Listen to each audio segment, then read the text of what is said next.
couple of weeks ago on the WhatCar.com podcast, we drove an all-electric Smart, which got us to thinking that on this week's podcast, we should drive some other all-electric battery-powered vehicles, including this helicopter, that helicopter, a Robo-Sapien, a poor old Dalek, a Mini, and of course, this Hummer.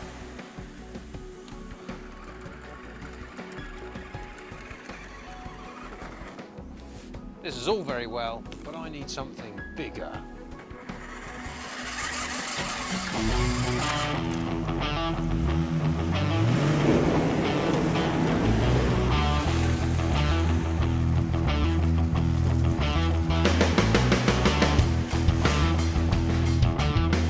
Okay, so honestly, this is just a full-size Hummer with loads of RC gear in it, so it can do everything that a normal Hummer can do. It can steer, and it can wade through mud. It's got a 244 bhp engine, so it can also go at 98 miles an hour, which is quite a frightening prospect.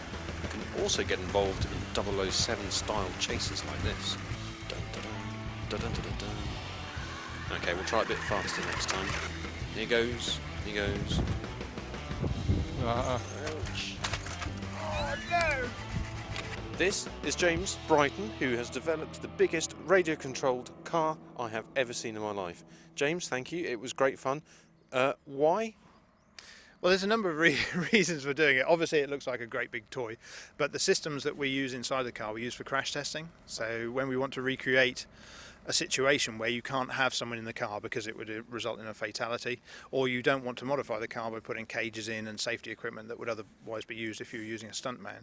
So the actual systems in the car we use to recreate head-on accidents, side impacts, all sorts of things, where we're trying to demonstrate how the accidents happen. Great, so there's some real benefit for drivers. What about day to day? Are you going to see sort of automated controls like this in cars soon? Not like this one, no, certainly not. This is driven remotely using a standard handset. You wouldn't do that in practice. There are certain automation techniques that you might employ, and they're coming on the market all the time. For example, lane sensing systems, etc.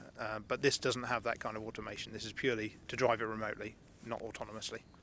Right, considering this car does cost 40 grand with all of its extra gear in, and can go 98 miles an hour, and weighs nearly 2.5 tons, I'm being shown how to use it without crashing.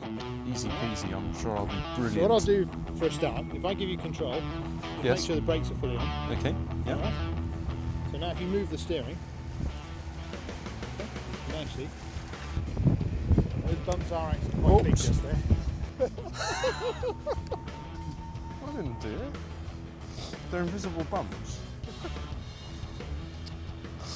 I'm going home.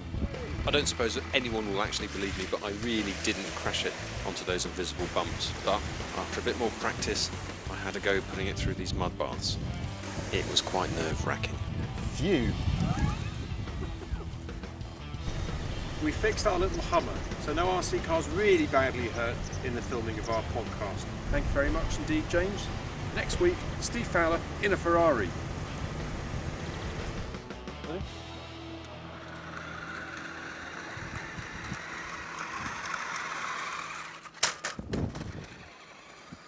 I want to do that with a real one.